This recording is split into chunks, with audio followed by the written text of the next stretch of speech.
2021년 6월 24일 목요일 큐티 생명의 삶 오늘의 본문 출애굽기 30장 1절부터 16절까지 말씀입니다.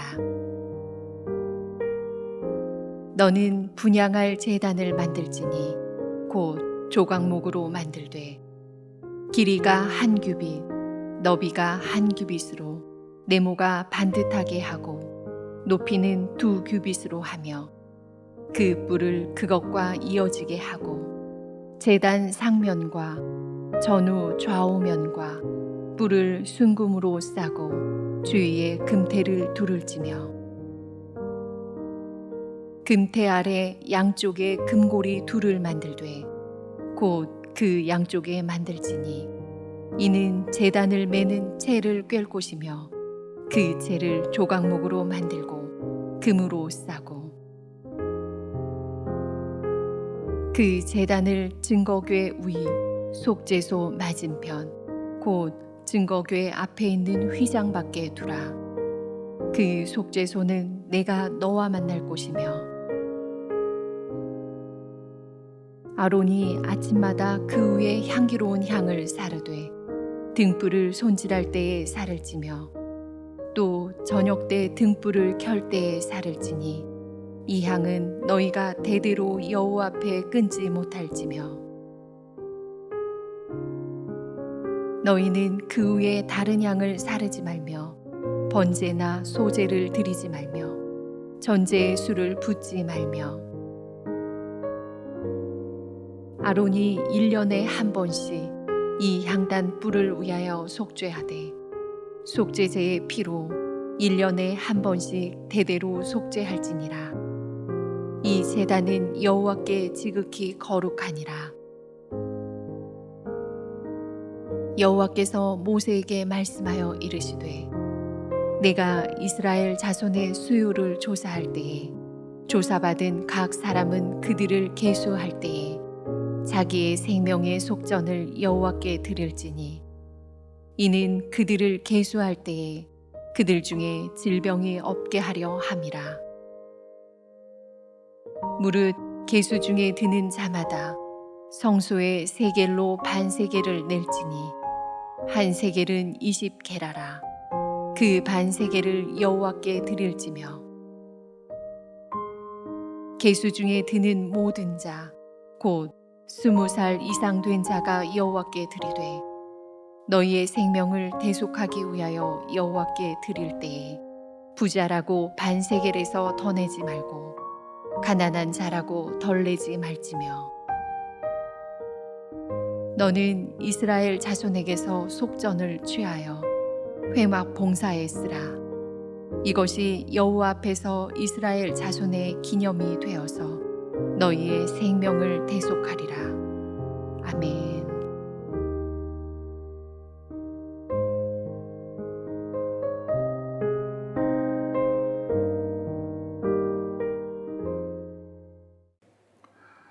모세에게 성막의 기물들과 용품들에 관해 일러주신 하나님께서 잠시 그 일러주시는 것을 멈추시고 그런 성막의 기물들과 용품들을 주관할 제사장에 관해서 일러주셨습니다.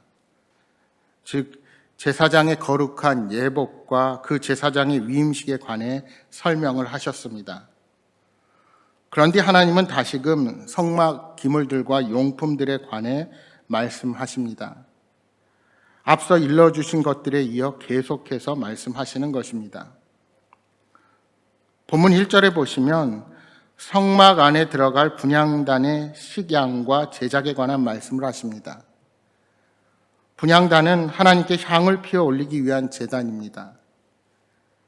분향단은 조각목, 즉 아카시아 나무로 만든 후에 순금으로 싸고 주위에 금테를 둘렀습니다. 분향단의 크기는 가로 세로가 각각 1규빗, 대략 45cm 정도이고 높이가 2규빗으로 90cm 되는 직육면체의 모양이었습니다. 놓인 위치는 증거궤가 안치된 지성소의 휘장 바깥쪽 바로 앞, 곧 지성소 바로 입구입니다. 오늘 홈페이지와 밴드에 보시면 성막의 평면도에서 볼 수 있듯이 성막의 본체는 지성소와 성소로 구분되는데 지성소에는 법궤 또는 언약궤라고 하는 증거궤가 놓여 있고 성소에는 분향단이 바로 지성소 앞에 그리고 양옆으로 등잔대와 떡상이라고도 하는 진설병 상이 놓였습니다. 그리고 지성소와 성소는 휘장으로 구분이 되었습니다. 분향단은 향을 사르는 단이기 때문에 향단이라고 부르기도 했고 금으로 만들어졌다고 해서 금제단위로 불리기도 했습니다. 이어 하나님께서는 제사장들이 분향단을 어떻게 관리해야 할 것인지에 대해서도 일러주셨습니다. 분향단 위의 향불은 1년 365일 24시간 내내 항상 피워져 있어야 했습니다. 절대로 향불을 꺼트려서는 안 되었습니다. 그래서 분향단에서는 아침 저녁으로 향을 태워 성소의 향기와 연기를 가득 채워야 합니다. 분향단에 사용할 향은 일반 향이 아니고 분향단 전용으로 특별히 만들어진 것만을 사용해야 했습니다. 또한 대제사장은 1년에 한 번씩 속죄제의 피를 이 향단 뿔에 발라 속죄함으로써 여호와 앞에 지극히 거룩한 상태가 되도록 해야 합니다. 증거궤가 놓여있는 지성소는 하나님의 영광으로 가득 차야 하듯이 등대와 진설병 상이 놓인 성소는 하나님의 임재를 나타내는 향기와 연기로 가득 차야 했습니다. 하나님께서 진정 원하신 것은 하나님이 이스라엘 백성들 가운데 임하셔서 그들과 함께 하시는 것입니다. 11절 말씀부터는 생명의 속전에 관한 규례를 말씀하십니다. 하나님께서는 이스라엘 자손의 인구를 조사할 때 만 20세 된 남자들에게 성전세를 반세겔 납부하게 하셨습니다. 하나님은 이를 생명의 속전이라 부르셨습니다. 생명의 속전은 애굽에서 종살이를 하던 이스라엘 백성들을 구원해 주신 하나님의 출애굽 사건을 그 바탕에 둔 규례라 할 수 있습니다. 죽을 수밖에 없는 상태에서 건져내어 새 생명을 허락해 주시고 죄를 덮어주신 하나님의 은혜에 감사하여 드리는 일종의 배상금과 같은 것입니다. 이 속전은 회막에 종사하는 데 쓰였습니다. 성소는 시간이 지나면서 낡게 마련이기에 정기적인 보수가 필요했습니다. 그 안에 사용되는 크고 작은 기물이나 장작, 향, 기름 등도 계속해서 보충해 주어야만 했습니다. 그런데 하나님께서는 부유한 사람들에게 성소 유지비를 좀 더 많이 부담하라고 하지 않으시고 20세 이상 된 자들 모두가 동일하게 반세겔을 내도록 하셨습니다. 반세겔은 가난한 자들도 감당할 수 있을 정도의 액수였습니다. 액수가 너무 크면 가난한 자들이 생명의 속전을 낼 수 없으므로 하나님께서는 누구나 낼 수 있는 금액으로 속전을 정하신 것입니다. 또한 하나님께서 생명의 속전을 누구나 감당할 수 있는 반세겔로 정하신 것은 결코 생명의 값이 적어서가 아니라 반대로 우리에게 주신 생명의 값이 너무나도 커서 아무도 지불할 수 없기 때문이었습니다.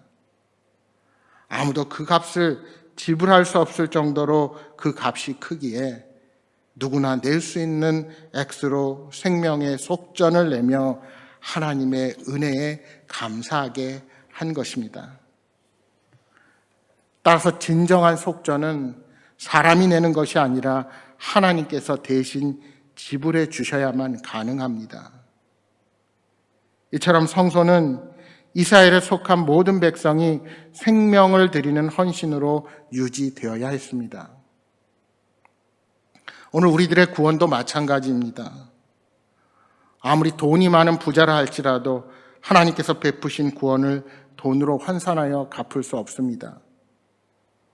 내가 아무리 가진 것이 많고 부유하다고 해도 구원의 문제는 오직 하나님의 전적인 은혜에 달려 있다는 것을 잊으면 안 되는 것입니다. 따라서 우리는 하나님 앞에서 아무것도 자랑할 것이 없습니다. 그렇게 교회 공동체는 우리에게 주어진 구원이 우리의 어떤 노력과 능력으로도 불가능하다는 것을 고백하며 오직 하나님의 구원과 은혜에 감사해야 합니다. 교회는 돈 있는 사람들이 많이 있어야 잘 유지된다고 말씀하시는 분들이 계십니다. 그래서 누군가 큰 헌금을 내는 사람이 있어야 운영에도 문제가 없다고 생각합니다. 인간적인 생각으로는 그렇게 판단할 수 있을 것입니다. 그러나 우리는 왜 하나님께서 부자나 가난한 자나 동일한 생명의 속전을 말씀하셨는지 그 뜻을 명심해야 합니다. 여러분, 교회는 소수 몇 사람의 큰 헌금이 아닌 모든 성도들의 자발적인 헌신으로 세워져야 그 생명력을 발휘할 수가 있습니다. 따라서 헌금을 많이 했다고 교회 몇몇 사람이 주인 행세를 해서는 결코 안 됩니다. 교회는 그리스도의 보혈로 세워진 예수 그리스도께서 머리가 되시고 우리가 각 지체로 유기체로 연결된 공동체입니다. 따라서 모든 성도가 함께 헌신함으로 교회가 온전히 세워가지게 되는 것입니다. 이스라엘 백성들은 생명의 속전을 드리며 속죄의 제사를 지속적으로 드려야 했습니다. 그러나 이제 예수 그리스도께서 오심으로 속죄의 제사는 완성되었습니다. 그리스도께서 십자가에서 완전한 속죄의 제사를 단번에 드리셨으므로 더 이상 구약시대에 반복해서 드리던 제사를 드리지 않습니다. 이제는 성도가 자신의 삶을 하나님께 산 제사로 드립니다. 이는 죄악이 지배하는 세상에서 우리가 살아가는 것을 의미하기도 합니다. 생명의 속전을 누구나 동일하게 드렸듯이 오늘 우리가 구원의 은혜에 감격하여 하나님께 나아가는 것은 철저히 각자가 감당해야 할 몫입니다. 따라서 성도는 날마다 자신의 몸을 산 제물로 하나님께 드리며 우리를 향하신 하나님의 뜻을 이루어가기에 힘써야 할 것입니다. 사랑하는 여러분, 오늘 하루도 우리에게 영원한 생명을 허락하신 하나님께 감사하며 하나님이 기뻐하시는 거룩한 산 제사를 드리는 여러분 모두가 되시기를 주님의 이름으로 축복합니다.